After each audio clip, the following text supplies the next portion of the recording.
Señora de ojos vendados, que estás en los tribunales, sin ver a los abogados, baja de tus pedestales, quítate la venda y mira.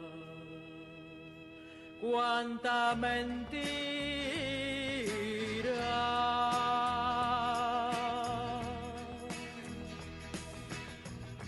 A partir de este momento comienza Testimonios Judiciales junto a Marcelo Orlando. Legislatura porteña. Entérate de todo lo que estamos haciendo. Ingresá a legislatura.gov.ar para saber más. Nos une la ciudad.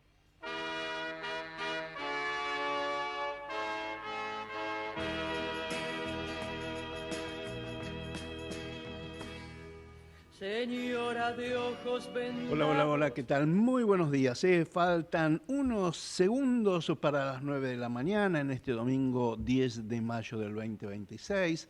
Una mañana otoñal, casi invernal, con algunas nubes en la ciudad de Buenos Aires y alrededores. La temperatura actual es de 5 grados 7 y se espera una máxima para hoy que rondará los 15 grados. Y nosotros comenzamos una nueva emisión de Testimonios Judiciales aquí en Ecomedios, en el 1220 de su dial. Transitando la temporada número 34 que venimos realizando en forma ininterrumpida. Como siempre digo, el programa judicial más antiguo de la radiofonía argentina. Vamos a hacer testimonios judiciales como siempre. En la operación técnica, el señor Gerardo Subirana. En la edición del programa, el señor Javier Martínez. Y como siempre, contaremos con la columna judicial de Sergio Farela. En este segundo domingo de mayo vamos a hablar del juicio oral de la causa Cuadernos de las Coimas, en la que el Tribunal Oral Federal número 7 comenzó esta semana que terminó con la etapa de pruebas. Comenzó a recibir las primeras declaraciones testimoniales. En las audiencias del último martes y del jueves se tomaron una sola testimonial en cada uno de los días. El martes declaró por casi 13 horas seguidas el periodista del diario La Nación, Diego Cabot, que fue justamente nuestro colega el que hizo la denuncia que desembocó en esta mega causa en que se convirtió en la investigación de corrupción más importante en nuestro país. El jueves declaró otra periodista que también integró el grupo de trabajo de Diego, también era del diario La Nación, ya no trabaja más en La Nación, pero hablamos de Candela Ini. Ella también realizó una maratónica testimonial que duró casi 7 horas. Pasado mañana martes están citados a prestar declaración testimonial los que no pudieron ser todavía preguntados, que son Santiago Nasra y Héctor Guyot, que también ellos participaron con distintos roles en la investigación periodística, en esta investigación en la que acá Cristina Elizabeth Fernández está sindicada de ser la jefa de una asociación ilícita. Hablaremos de la causa Seguros y de la decisión judicial que benefició al expresidente Alberto Fernández. Vamos a hablar de una decisión de un Tribunal Oral Federal, el número 4, que rechazó un nuevo pedido de arresto domiciliario que fue solicitado por el empresario K. Lázaro Báez. Les voy a contar las medidas que resolvió el Tribunal Oral Penal Federal número 5 sobre el juicio oral de la causa Otesur y Los Sauces. Juicio que se viene, pero se viene dilatado. Hablaremos del juicio oral por el hundimiento del submarino Ara San Juan, que se está realizando en el sur de nuestro país. Les voy a contar que un fiscal del Fuero de la Seguridad Social presentó un recurso ante la Corte Suprema para intentar frenar el pago provisorio de la pensión que intenta cobrar Cristina Fernández. Obviamente fueron noticia durante toda la semana y ampliaron la denuncia contra el Chiquitapia y toda la cúpula de la Asociación del Fútbol Argentino, por los delitos de evasión y asociación ilícita. La ex-AFIP, la ARCA, detectó, entre otras cosas, proveedores falsos y pidió investigar una asociación ilícita fiscal. Por su parte, la AFA, tenemos que decir que le cerró la puerta a los veedores que había enviado el gobierno nacional y no los dejó ingresar al edificio para revisar los libros contables de la entidad. Vamos a contarles también que destituyeron a los 3 primeros fiscales que investigaron el crimen de Nora Dalmaso. ¿Se acuerdan? Ese hecho que tuvo tanta repercusión periodística ocurrió en la provincia de Córdoba ya por el año 2006. Echaron de la justicia por mal desempeño a los 3 primeros fiscales. Vamos a hablar del nuevo impulso de la causa Andis, que va a continuar durante todo este mes de mayo, ampliando las declaraciones indagatorias. Es la investigación por las presuntas coimas en la Agencia Nacional de Discapacidad. Voy a contarles también un fallo de la Corte Suprema de Justicia de la Nación que rechazó el per saltum presentado por el Gobierno Nacional, pero aún así sigue vigente la ley de reforma laboral, que va a continuar tramitándose no en la justicia laboral, sino en la justicia en lo contencioso administrativo federal. Obviamente, un tema casi excluyente que estuvieron en tapa de todos los diarios, vamos a hablar del jefe de gabinete nacional Manuel Adorni, que todos los días hay novedades en las causas que se le siguen. En los últimos días se conoció que pagó $240.000 en efectivo para hacer una reforma en la casa que compró en el country, los movimientos de fondos con las criptomonedas, los 14 millones de pesos que gastó en muebles. Había dicho que nunca se habían tomado vacaciones y después aparecieron viajes a lugares costosos como el Yao Yao, en Bariloche, a Punta del Este, que viajó con su familia en avión privado, Aruba, bueno, todo pagando en efectivo. Y obviamente también vamos a hablar de las novedades de la continuación del juicio oral en que se investiga la muerte del astro de fútbol Diego Armando Maradona, que se realiza en un tribunal penal de San Isidro, y se analizó la autopsia practicada en el cuerpo de Diego luego de su fallecimiento. Todos estos y algunos temas más a partir de ahora, aquí en Testimonios Judiciales. ¿Cómo explicar la magia que tiene su manera de enamorar? Tan bella, me simula su calor, su forma de caminar sensual hacia mí. Déjate llevar por la música que incita, nuestros cuerpos no quieren parar. Deja de luchar, qué razón para que me ames, nuestro destino es... Y ahora vamos a hablar del juicio que está realizando el Tribunal Oral Federal Criminal de Río Gallegos, en el que se investigan los motivos o los presuntos responsables del hundimiento del submarino Ara San Juan, un hecho que ocurrió allá en noviembre del 2017 y que dejó un terrible saldo. Todos los tripulantes, los 44 tripulantes del submarino Ara San Juan fallecieron. El tribunal está en la etapa de pruebas, ya declararon más de 70 testigos, comenzó el juicio a principios de marzo y ya creo, ahora lo vamos a confirmar, pero creo que a fines de julio ya estaría definido. ¿Qué intenta determinar el tribunal? ¿Qué pudo haber ocurrido para que se produzca este fatal hundimiento que, reitero, provocó la muerte de todos sus tripulantes?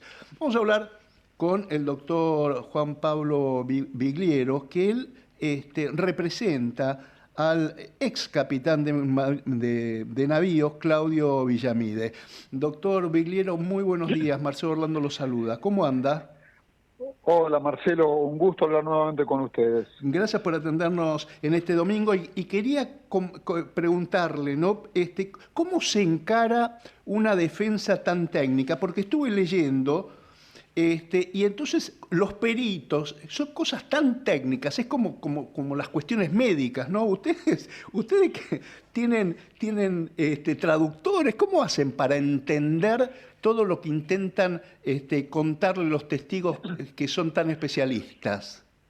Muy buen punto, Marcelo. Justamente en un juicio oral de estas características, la cuestión se vuelve técnica. Y acá lo que hace falta es la prueba documental que muestre un estado material del submarino. Lo que falta es conocer los reglamentos para determinar si los oficiales de Marina actuaron o no conforme a esos reglamentos, y además la preparación para poder escuchar los testigos que tienen todos un alto perfil técnico y profesional. ¿Y sabe cuál es el problema?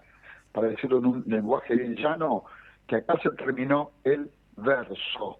Acá no hay cuestión vocal, no hay lugar para las cuestiones emotivas, no hay lugar para la argumentación sin ningún sustento. Acá lo que hacen falta son pruebas concretas, y no para que nosotros tengamos que defendernos, sino para que las querellas y la Fiscalía puedan demostrar su caso. Y le voy a dar dos datos. Dato número uno, usted bien dijo que estamos en casi 70 testigos o 70 y pico de testigos, ¿no?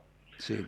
Como vengo diciendo yo, en todos lados, no hay un solo testigo. Cuando yo le digo ni uno es ni uno, ninguno, es literal mi afirmación, que haya podido sostener el caso que pretende la Fiscalía o las querellas. Todo lo contrario, los testigos han respaldado la hipótesis del caso de esta defensa, que es que el submarino se encontraba en condiciones para una navegación segura y que no se sabe qué pasó. Este es un dato. El segundo dato es que después de 7 u 8 años de una instrucción escrita, que ha sido una vergüenza llevada a cabo en el Juzgado Federal de Caleta Olivia y confirmada por la Cámara Federal de Comodoro Rivadavia, que solo usaron calificativos sin ningún respaldo, afirmaciones parcializadas que estaban obsoletas o desactualizadas, construyeron una mentira que hoy en día en el juicio oral simplemente no está. Y esto, claro, alguien va a decir que yo lo digo porque soy el defensor. Bueno, hay que seguir las audiencias, escuchar a los testigos y darse cuenta de lo que yo estoy diciendo. Ajá. Ahora, doctor, voy a decir una verdad de perogrullo, pero ningún piloto de avión, me imagino que ningún marino de submarinos, se lanza a navegar o un piloto a volar si la nave no está en condiciones, ¿o me equivoco? Sabe que justamente Marcelo, uno de los testigos, que no me voy a acordar quién, dijo que los militares más confiables eran los aviadores y los submarinistas, los dos que usted nombró, porque no tienen margen de error, Marcelo, no se pueden equivocar. Entonces, que me venga a decir que la Armada alegremente permite que zarpe un submarino sin ningún tipo de control, que se vaya a más de 100 metros de profundidad, con el peso que esto tiene, y además hay otro dato que yo lo digo siempre: el primer responsable del estado del submarino es su propio comandante junto con su tripulación. Entonces, salvo que pensemos que gente descuidada o que gente que tiene una vocación suicida o que no conoce de lo que están haciendo, es todo lo contrario. Son los primeros interesados en que el submarino esté en buenas condiciones, porque además, si el submarino no está en condiciones para zarpar y su comandante dice que no zarpa, no puede dar una orden en contrario. ni el comandante de la fuerza, ni el jefe de Estado Mayor, ni el presidente de la Nación. Nadie puede ordenar a un capitán a zarpar si considera que su nave no está preparada. Claro. Usted menciona al presidente de la Nación porque es el comandante en jefe de las Fuerzas Armadas. Absolutamente, y esto es en la Armada Argentina y en cualquier armada del mundo. Es más, le voy a dar un dato. Durante la guerra de Malvinas hubo un submarino que yo no recuerdo si no zarpó o se volvió porque tenía un problema en un eje que hacía ruido y lo hacía indiscreto, su capitán no salió. Y estábamos hablando en plena guerra. Así que esto no es una afirmación mía porque soy solamente el defensor. Esto está respaldado en información y además en los reglamentos. Doctor, hace un tiempo yo leía que el presidente del tribunal había pedido a las partes que participaran en una inspección ocular en los astilleros Tandanor, justamente porque hay un gemelo, un submarino igual, idéntico al Ara San Juan, que es el Ara Santa Cruz, y que esto les iba a servir a las partes justamente para ver de qué se estaba tratando el juicio, ¿no? ¿Lo hicieron esto o no? Justo, Marcelo, esa inspección se ha hecho este viernes que pasó y prefiero no comentarle nada más hasta que no se haga pública el acta que seguramente la abre el tribunal hoy domingo, y la inspección se ha llevado a cabo el viernes a la tarde. Ajá. En los astilleros ahí en Costanera Sur. Y cuénteme, doctor, a su defendido, al igual que el resto de los implicados, que son 4, se los acusa de incumplimiento de los deberes funcionario público, omisión de deberes del oficio y estrago culposo agravado por el resultado de la muerte de los tripulantes. ¿Cómo ves? ¿Es muy complicado defender este tipo de delitos o no? En realidad, yo le voy a contestar al revés. Es muy complicado poder acusarlo si no entienden la materia. Claro. Todo el mundo es inocente hasta que se demuestra lo contrario. Claro. No, pero además de eso, yo tengo el último informe técnico sobre el estado de las obras y el submarino que se hace a septiembre del año 2017 y es elevado por su capitán al 2 de octubre de 2017. O sea, es la foto de cómo estaba el submarino. Justamente 20 días antes de que zarpara en su última navegación. El submarino no tenía ningún problema de seguridad. Y le voy a dar otro dato. El submarino zarpó el 25 de octubre, a lo que iba a ser su última navegación, hizo escala en Ushuaia el 6 de noviembre, hicieron un ejercicio de lanzamiento de buzos y se fueron a una inmersión durante varias horas en la bahía, llevando a bordo jueces, funcionarios del gobierno y otras personalidades, donde también estaba mi cliente, y el 11 de noviembre, esto es 3 días antes del incidente que termina en la trágica implosión y muerte de sus tripulantes, el 11 de noviembre practicaron un ejercicio de combate donde el submarino simula la penetración de una cortina de destructores que protegen a un objetivo, y lo realizaron con éxito y estaban muy contentos su tripulación, su comandante, el comando de la flota de mar. Y esto está documentado. Si ¿cómo van a venir alegremente a decirme que el submarino no estaba en estado si hasta 72 horas antes estaba haciendo prácticas de combate en el Atlántico Sur? Evidentemente ocurrió algo después de la última comunicación que todavía no se ha podido establecer, que provocó que su tripulación perdiera el gobierno y la nave se fuera a pique e implosionara por alcanzar el límite de la profundidad de colapso. Doctor, la última de este tema. Fuentes del tribunal me decían que su intención, su fixture para este juicio oral es terminar antes de la feria judicial de invierno. Es correcto. ¿Sí?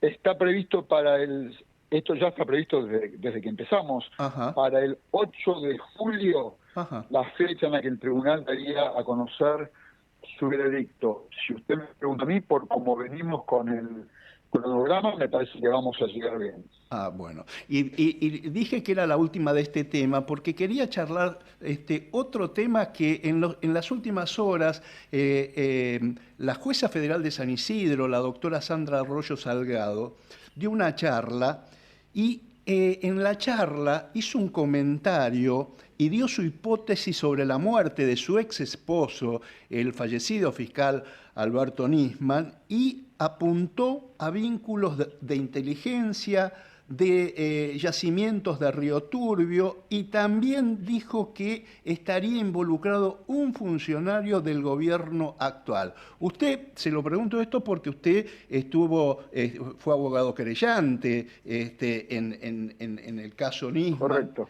Y bueno, ¿cómo lo ve esto? ¿Es verosímil lo que...?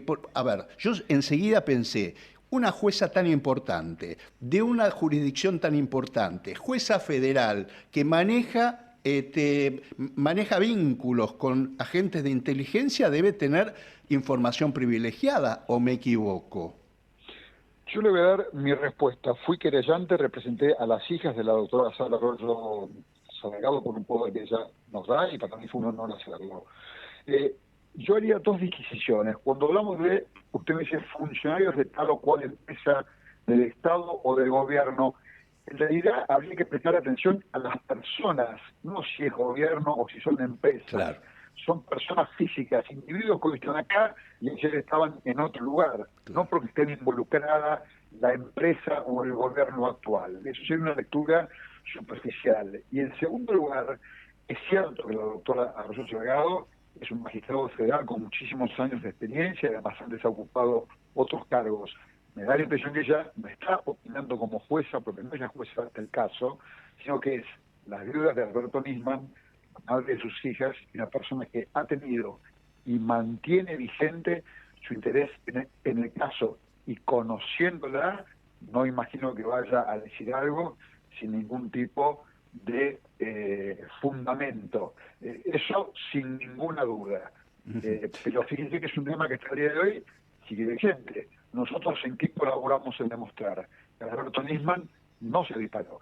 Si no se disparó, no fue suicidio, fue un homicidio. Ajá, y ya que estoy le pregunto, ¿cómo recuerda el desempeño de la fiscal Viviana Fein, que en su momento fue muy cuestionada, el departamento de Puerto Madero donde encontraron a Nisman parecía cabildo y juramento un sábado a las 11 de la mañana, digamos, lleno de personas, pisando pruebas, realmente fue un desastre, pero bueno, ahora la están investigando por su supuesto mal desempeño, ¿no?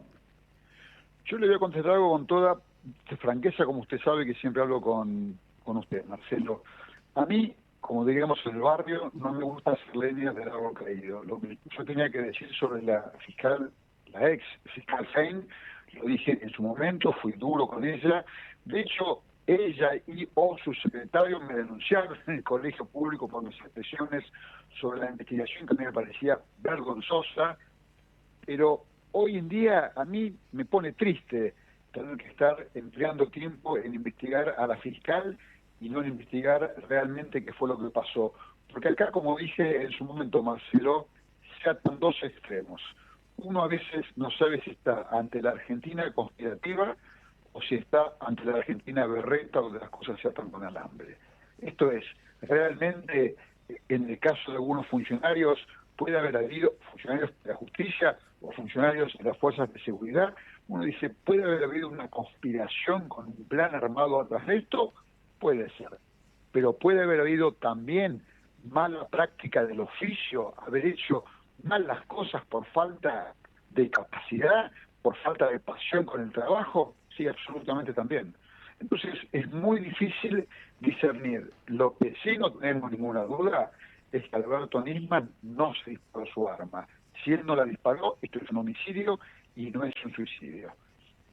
Doctor Juan Pablo Bigliero, tan claro como siempre, siempre es un gusto charlar con usted. Que termine bien el domingo. Gracias y hasta cualquier momento. Un abrazo, Marcelo, y gracias a usted y siempre a disposición. Gracias. Hoy, lejos de la realidad,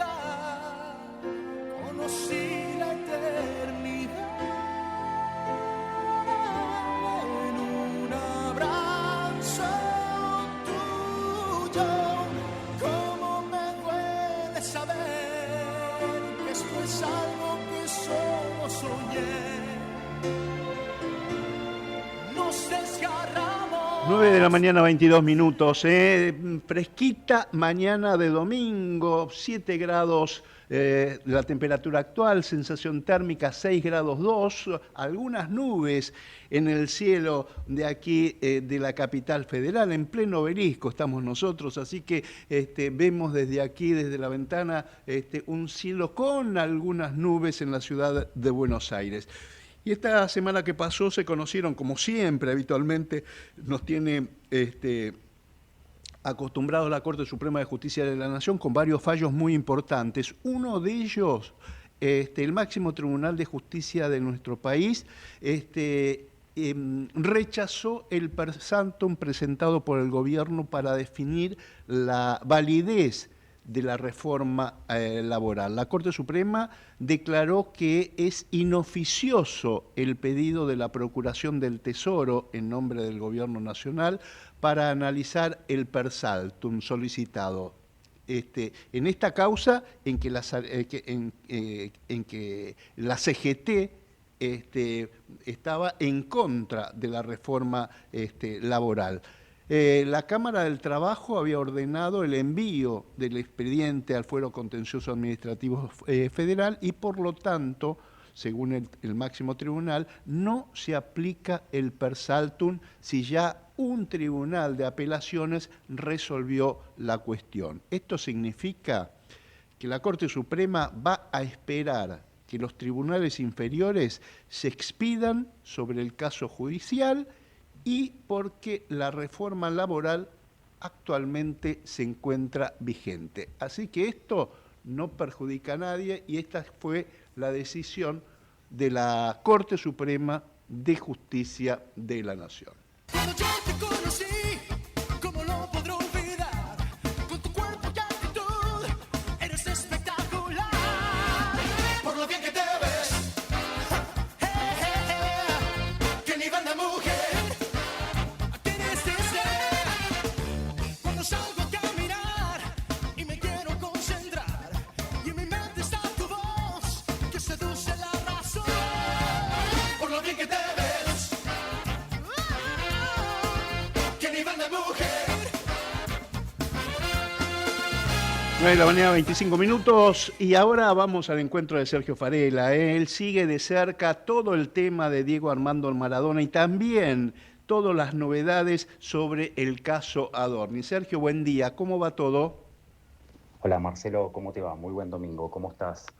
Bueno, Marcelo, muchas novedades judiciales en torno al juicio por la muerte de Diego Maradona. Vos sabés que hubo un embate de la defensa de Leopoldo Luque, el abogado Francisco Neto, a un perito clave que declaró como testigo el pasado jueves, Casinelli. Él es legista, detectó el edema en la escena del hecho, donde muere Maradona en la Casa de Tigre, pero además también participó de la autopsia y luego de la Junta Médica.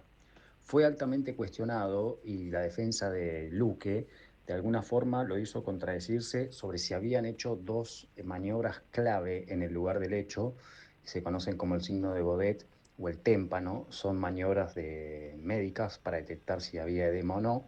Expusieron el video y bueno, finalmente el perito reconoció que no vio que se hayan hecho, que más allá que él intentó decir que sí, pero la cámara no la captó.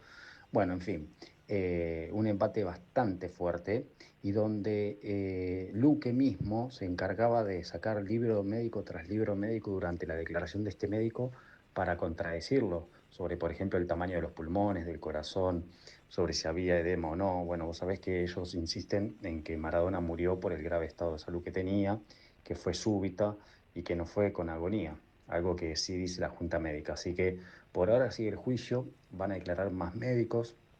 La expectativa está puesta, claro, están los que hicieron la Junta Médica, que hablaron de agonía de 12 horas, de que tenía el corazón agrandado, de que no fue bien tratado. Bueno, eso va a ser determinante a la hora en que declaren en el juicio que van a ser en los próximos días.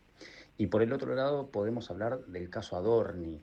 Esta semana Polillita va a ir sobre billeteras virtuales, el fiscal del caso. Ya hasta ahora se tiene un panorama bastante claro de los bienes, lo que se pagó y demás, también de aquellos viajes que él hizo, al menos los que se conocen, ¿no?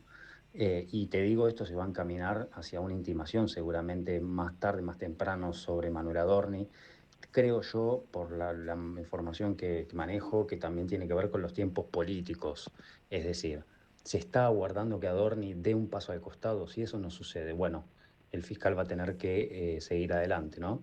Así que de alguna forma esto se está empezando a definir. Algunos dicen que fecha clave va a ser antes del inicio del Mundial, faltan 30 días. Hay que ver si de acá se sostiene o no la situación actual de Adorni como jefe de gabinete. Bueno, Marce, te mando un fuerte abrazo, que tengas buen domingo y muy buena semana. Chao. Gracias, Sergio. Igual para vos. Buen domingo. 9 de la mañana, 28 minutos, 7 grados la temperatura actual en la ciudad de Buenos Aires, 6 grados 2 la sensación térmica. Una mañana muy fresquita de domingo, pero con el solcito tibio que nos va a permitir disfrutar de este fin de semana de domingo. Ecomedios.com AM1220. Estamos con vos. Estamos en vos. Descarga gratis de tu celular la aplicación Ecomedios. Podés escucharnos en vivo, informarte con las últimas noticias y entrevistas en audio y video. Búscala y bajate la aplicación Ecomedios. Podés vernos en vivo en ecomedios.com. Contenidos audiovisuales. Conectate con nosotros. eco@ecomedios.com. Hasta que me olvides voy a intentarlo. No habrá quien me seque tus labios por Casi las 9:30 de la mañana, y otro de los temas importantes institucionales que se conocieron en la semana que pasó tiene que ver con una decisión de la Comisión de Reglamentación del Consejo de la Magistratura, que votó en forma unánime un nuevo código de ética para los jueces. Esto tiene que ver con lo que en su momento presentó la Corte Suprema de Justicia de la Nación para la elección de los jueces. Ahora este proyecto va a ser tratado en el próximo plenario del organismo. El proyecto se basa sobre la ética en el ejercicio de la magistratura y se va a aplicar a jueces nacionales y federales de todo el país. Magistrados que con sus fallos e investigaciones muchas veces son noticias por maniobras judiciales, por irregularidades y hasta por controversias personales. Así que esto lo tiene en cuenta este proyecto que fue analizado en el Consejo de la Magistratura. Entre los principios más importantes que fija el código se destacan la independencia, la imparcialidad y la objetividad que tienen que tener los magistrados en el ejercicio de su función. Además, obviamente, la responsabilidad institucional, la cordialidad, la buena fe y fundamentalmente que sus fallos y sus decisiones judiciales estén expresados en un lenguaje claro para que lo entienda el común de la gente. El proyecto también establece la prohibición de recibir regalos, de recibir beneficios de los litigantes o de terceros y las limitaciones a conversaciones privadas con litigantes. Esto de el alegato de oreja ya no va más. Insólitamente, en el proyecto, yo diría sorprendentemente, fija una verdad de perogrullo, que es la obligación de asistir a los tribunales, que es la obligación que tienen los jueces de asistir a sus despachos. Una costumbre que obviamente se perdió con la pandemia del coronavirus, y a partir de ahí se tomó la costumbre de trabajar desde la casa. Incluso muchos juzgados han tenido, muchos jueces tienen la costumbre de que los secretarios letrados le lleven las causas a sus casas para que firmen los expedientes, le llevan la firma a sus casas, realmente increíble. Se consolida la práctica de los seguimientos de las causas a distancia por la vía digital, y esto achanchó a los magistrados. Yo les cuento una anécdota. Hace muchísimos años, un ministro de la Corte Suprema de Justicia de la Nación, el doctor Carlos Fait, que después fue el decano, el que más duró en la Corte Suprema de Justicia de la Nación, estamos hablando de Carlos Fait, se había tomado la costumbre de recorrer, yo lo vi personalmente, de recorrer las mesas de entrada de todos los juzgados laborales, de todos los juzgados del trabajo, porque le había llegado una información que algunas secretarías no abrían en el horario habitual de tribunales, que son las 7:30 de la mañana. Y entonces que tenían las puertas cerradas. El doctor Fait pasaba por distintas secretarías de los juzgados y los que estaban cerrados a las 7:30 de la mañana los sancionaba. Llamaba a los secretarios de esas secretarías y no sancionaban a los pinches o a los auxiliares de la justicia que tenían que abrir la secretaría. No, sancionaban a los secretarios letrados, que eran los responsables de esa secretaría. Volvemos al código. Según sus autores, se busca fortalecer la confianza social, la transparencia, la independencia, la imparcialidad, la seguridad jurídica y el buen servicio de justicia. Será aplicable a los magistrados del Poder Judicial de la Nación, con excepción de la Corte Suprema de Justicia de la Nación. ¿Por qué? Porque ellos tienen un propio régimen. El código votado establece la necesidad de mantener prudencia en lugares públicos y en sus vínculos personales, la participación transparente en eventos, la moderación en la vía pública y privada, el uso responsable de tecnologías y redes sociales y la protección de datos personales. Señalaron en el Consejo de la Magistratura que este código tiene una función preventiva, pedagógica y orientativa, pero no sancionatoria en sí misma. Es decir, que los jueces van a seguir haciendo lo que se les ocurra. El juez Alberto Lugones, que es el que preside la comisión, dijo que el código es un proyecto consensuado en un 90%, pero que tendrá ajustes seguramente cuando se vote en el plenario los próximos días. Me sé el ladrón de tu piel, con mi calor, cubrir tu desnudez, cierra los ojos sin temor, pon en mis manos. Y en la semana que terminó, comenzó en el Tribunal Oral Penal Federal número 7, la etapa de pruebas en la causa denominada Cuadernos de las Coimas.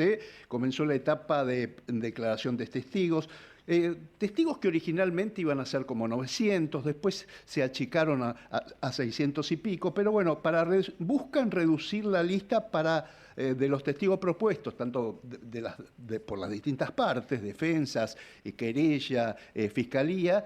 ¿Para qué? Para que este juicio no dure años. Ya el puntapié inicial lo dio la fiscal del juicio, la doctora Fabiana León, y hizo una propuesta que fue acompañada por la parte querellante, en donde la fiscal León pidió o desistió de casi 100 testigos. ¿Y qué dijeron la querella y la fiscalía? Dijeron que desistían de aquellos testigos que habían participado en procedimientos, en distintas detenciones, en los allanamientos, y que no tiene sentido volver a citarlos, porque lo único que pueden decir es: sí, estuve en ese allanamiento, sí, estuve en tal detención, sí, estuve en tal procedimiento, pero nada más. Entonces, para empezar a suprimir determinados testigos, y bueno, obviamente el tribunal pidió la opinión de las distintas defensas. Pero lo importante de esta semana es que declararon dos de los periodistas, de nuestros colegas, que han iniciado esta investigación.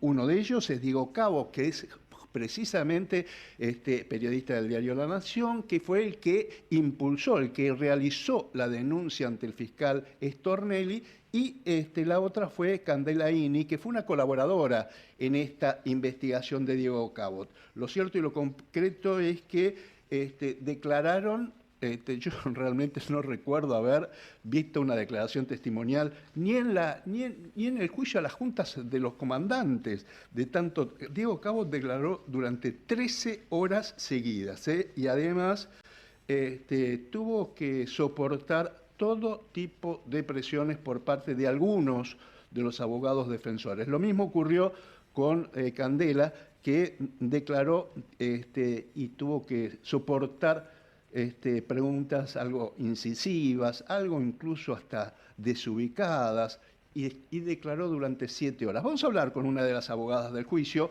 Vamos a hablar con la doctora Marta Narcellas, que la conozco de hace mucho tiempo, pero hacía tiempo que no la convocábamos, porque ella estuvo en una causa muy importante, que fue ni más ni menos que el atentado terrorista a las sedes de la DAI y la AMIA. Doctora Narcellas, muy buenos días. Marcelo Orlando la saluda. ¿Cómo anda? Buenos días, muy bien y contenta de tu llamado. No, gracias por atendernos como siempre, doctora. Y bueno, a ver, ¿cómo está viviendo este juicio? Bastante complicado y además con unas defensas muy beligerantes, bastante agresivas. Primero, ya tengo que hacerte una corrección. A ver. Esto de que todos queremos acortar el tiempo del juicio y que todos queremos que los desistimientos de testigos que no pueden colaborar en la reconstrucción de la verdad, no es cierto. Hay una cantidad de defensores, y me cuesta hablar con los colegas, pero yo creo que nosotros debemos ser colaboradores del tribunal cuando esto no perjudique a nuestros clientes. Sin embargo, hay algunas defensas que solo quieren prolongar el juicio, y entonces, pese a que en la fundamentación fue mucho más extensa del desistimiento, no solamente no pueden aportar nada, sino que se esperó para desistir de estos testigos que declararan en indagatoria los imputados que habían sido allanados, para ver si hacían algún cuestionamiento de ese allanamiento. Y cuando no lo hicieron, cuando no hubo nada para cuestionar, entonces recién desistieron. Ajá, ajá. Y cuénteme, doctora, ¿usted coincide con la estrategia de algunos defensores de esto de hacerle pisar el palito a determinado? Porque esto es lo que yo sentí, yo seguí las 13 horas la declaración de Diego, y estaba viendo a ver cómo terminaba. A mí me parece que la función de los defensores, como de la Fiscalía, si es que de verdad ejercemos la profesión con lealtad, es tratar, si hay contradicciones, tratar de desentrañarlas. A mí no me parece mal que se intente contrapreguntar cuando existen dudas respecto de algunas respuestas. Muchísimas preguntas me parecieron sumamente correctas porque Cabot es nada más ni nada menos que quien aportó el primer material para que esta investigación se hiciera. No solo hizo la denuncia, sino que aportó el material, los cuadernos, pero además un montón de datos y de cosas que ellos habían averiguado previamente. Lo que me parece mal es reiterar inútilmente, es martirizar inútilmente o es maltratar al testigo. Estas cosas no deberíamos hacerlas, pero por respeto a nosotros mismos, ni siquiera al testigo. Pero bueno, fue un poquito prolongado y en algunas horas innecesariamente prolongado. Otras fueron muy, muy útiles. Usted habla de algunos datos y realmente a mí como periodista, que yo desconocía que había en esa famosa caja que contenían los cuadernos, que también había facturas y que algunas facturas pertenecían a una marroquinería que era de la calle Corrientes, muy cerquita del Palacio de Tribunales donde habitualmente transitamos, y que que las facturas de esa marroquinería era de compra de bolsos. Y entonces es como que cierra todo, ¿no? El tema de los famosos bolsos y los traslados de bolsos a la Quinta de Olivos, al sur del país, al departamento de Cristina en Recoleta, ¿no? Es como que empiezan a cerrar un montón de cosas, ¿no? parece que nosotros somos fieles, como tenemos mucho cuero, estamos promoviendo esa industria ya desde la marroquinería de la política que escribiera Jorge Asís en la época de Menem, si mal no me acuerdo. Así que el tema de la marroquinería viene desde lejos, entre la política. Claro, claro. Y cuénteme, doctora, en algún momento, ¿usted piensa que en algún momento sirvió independientemente que sí sirvió, porque, a ver, lo fundamental y el título periodístico es que vimos todos los argentinos los cuadernos que eran inexistentes, que eran fotocopias. Los cuadernos estaban ahí, un secretario letrado del tribunal con guantes los exhibió en las dos declaraciones, tanto en la de Candela como en la de Diego, y existen los cuadernos, los famosos cuadernos de las coimas, ¿no?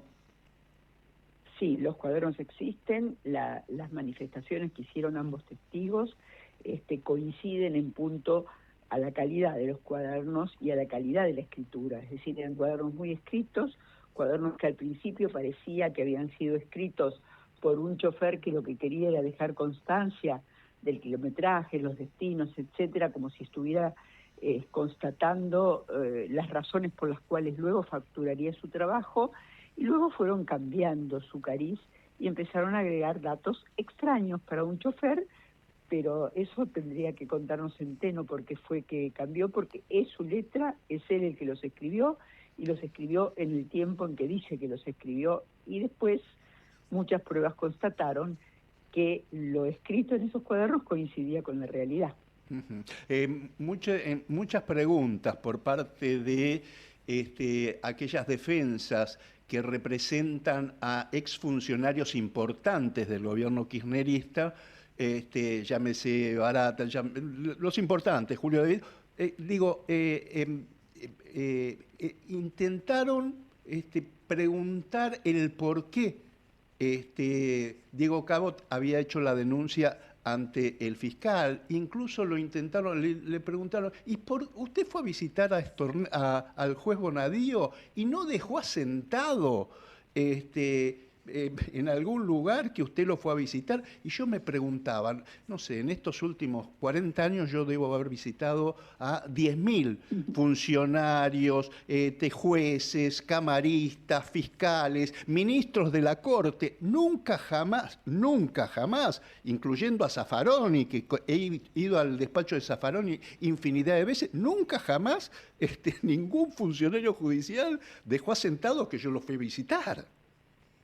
Todos los abogados que estábamos ahí hicimos lo mismo, pero el tema no era ese. A mí me parece bien que preguntemos, nosotros tenemos que defender la postura de nuestro cliente, y me parece bien que y preguntemos intensamente a los efectos de determinar si una prueba que entendemos que es de cargo es válida o no.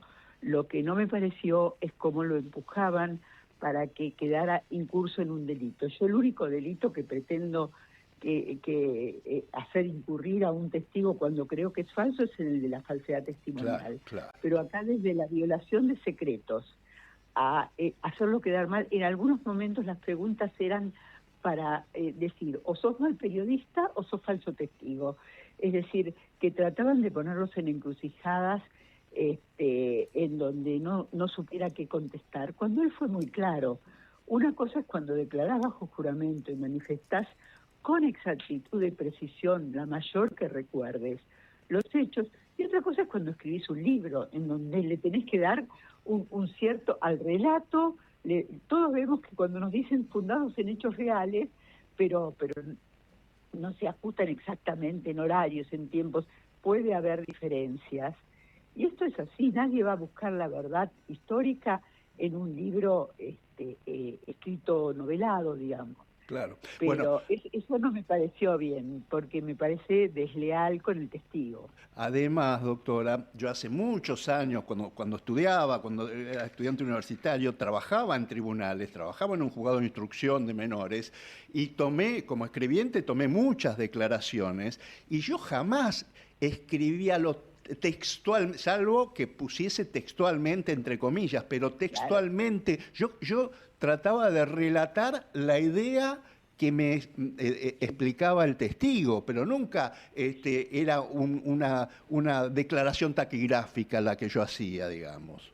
Eso hoy hay una diferencia y es que graban las declaraciones y esto me parece fantástico, porque realmente si existe alguna duda, vamos a la grabación y lo podemos resolver. En aquella época no se podía. Claro, estamos hablando de épocas en donde ni existían los celulares. Bueno, y doctora, cuéntenos, usted representa empresarios, yo digo, ¿cómo sigue a partir de ahora? Bueno, porque los dos testigos que no declararon el jueves, declaran pasado mañana. Pasado mañana declaran los dos testigos y el jueves va a Lupo.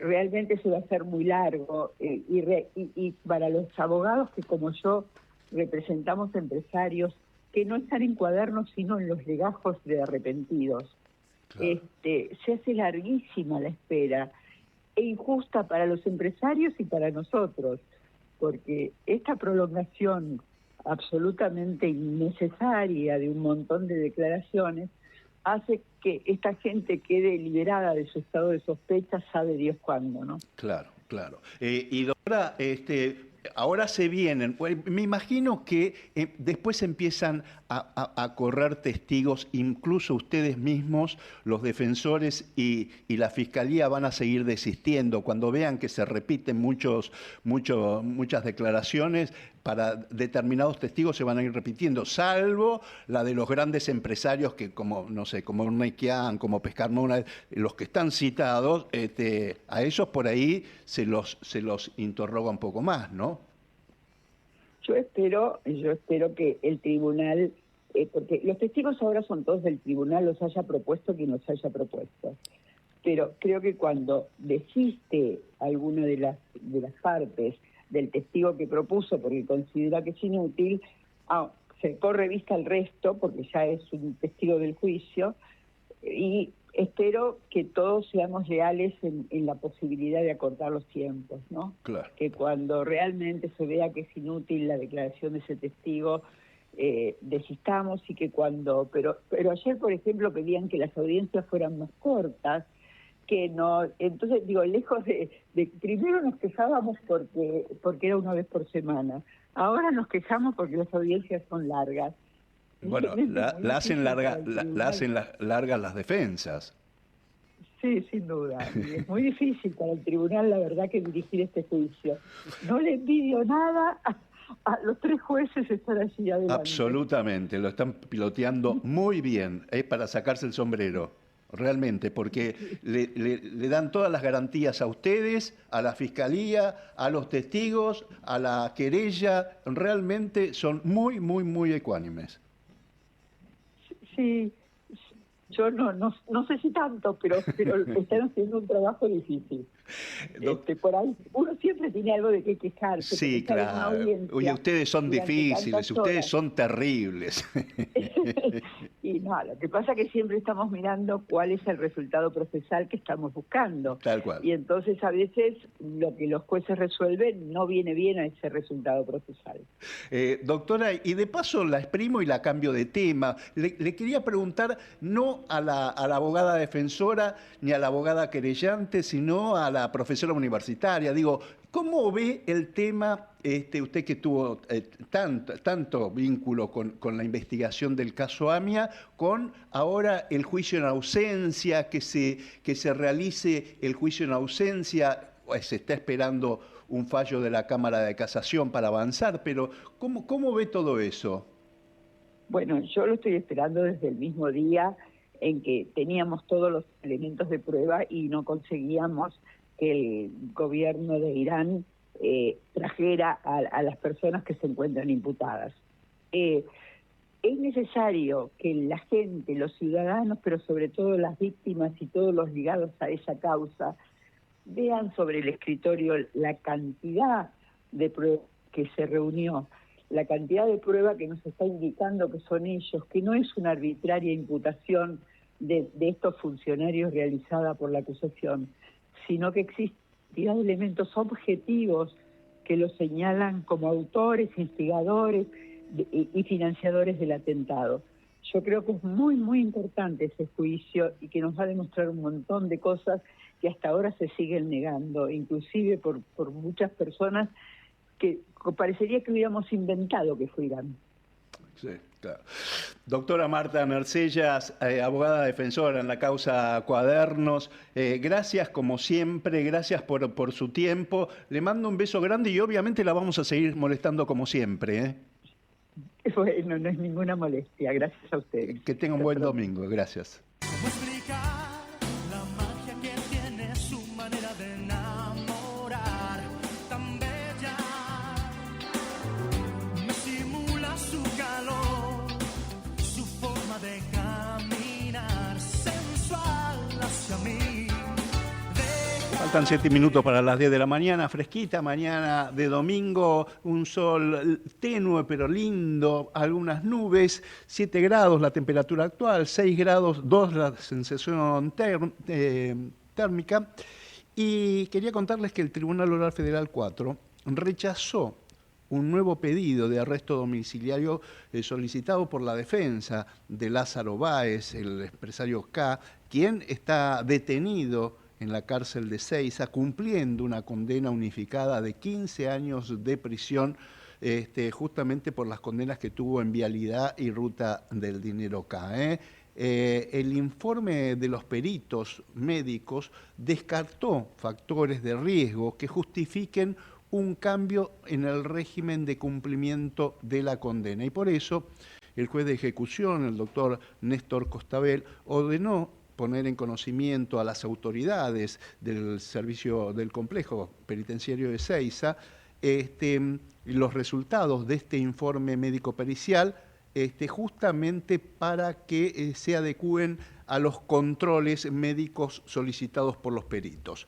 Otro tema también vinculado con la corrupción K es que se sigue dilatando el inicio del juicio que se le sigue a Cristina Elizabeth Fernández, a su hijo Máximo, por la causa Otesur Los Sauces. Han rechazado otra vez un pedido del fiscal general para ponerle fecha de inicio, pero el Tribunal Oral Federal número 5 lo que sí hizo fue fijar una audiencia para el próximo 4 de septiembre a las 10 de la mañana, que va a ser una reunión preliminar con todos los abogados para organizar el proceso y aceptar las medidas de prueba y los testigos para comenzar con este juicio oral. Van a estar sentados en el banquillo de los acusados, Cristina Kirchner, Máximo Kirchner, Lázaro Báez, Cristóbal López, Fabián de Sousa, el contador, el entonces contador de la familia Kirchner, Víctor Manzanares. Van a estar todos siendo acusados de los delitos de lavado de dinero, asociación ilícita y dádivas. Los integrantes del tribunal rechazaron el recurso de reposición que había planteado el fiscal Diego Velasco, que insiste en que va a apelar a casación justamente para que se comience este juicio. ¿Qué dicen los camaristas? Que está en trámite un peritaje contable y hasta que no concluya la producción de la prueba no es posible comenzar las audiencias. ¿Por qué? Porque si empieza con la etapa de indagatorias, a los acusados no se los puede indagar sin tener la prueba total que va a utilizarse en su contra. Así que bueno, vamos a ver cómo sigue esto y vamos a ver qué pasa en esa audiencia que se hará el 4 de septiembre. Recordemos que en esta causa hubo camaristas que incluso los doctores Grunberg y Obligado, insólitamente con argumentos antojadizos, intentaron cerrar el juicio con un sobreseimiento fuera de lugar y qué sé yo, pero bueno, vamos a ver que este es un juicio que tiene mucho que ver, está muy vinculado con la causa Vialidad. ¿Por qué? Porque acá seguramente con el tema de las coimas por la obra pública, ¿qué hacían los empresarios? Y armaban unas manganetas para que las coimas llegaran en forma de contratos de alquiler, de habitaciones de los hoteles de Cafayate, y entonces de esa forma era como, por eso el lavado de dinero, ¿no? Es una causa que se inició en el 2014, estamos hablando de 12 años atrás, una denuncia que realizó en su momento Margarita Stolbizer. Una buena para Alberto Fernández es que la Cámara Federal, al igual que lo hizo hace pocos días la Cámara de Casación, dijo que no hay méritos por el momento para procesar a Alberto Fernández en la causa Seguros. ¿Y qué hizo? Le ordenó al juez federal Ariel Lijo que profundice la investigación. Eso sí, se aclaró que va a continuar Alberto Fernández imputado a la causa, que hay muchas pruebas en su contra, pero que la investigación se tiene que profundizar. Legislatura porteña. Entérate de todo lo que estamos haciendo. Ingresá a legislatura.gov.ar para saber más. Nos une la ciudad. Hoy, lejos de la realidad, conocí la eternidad.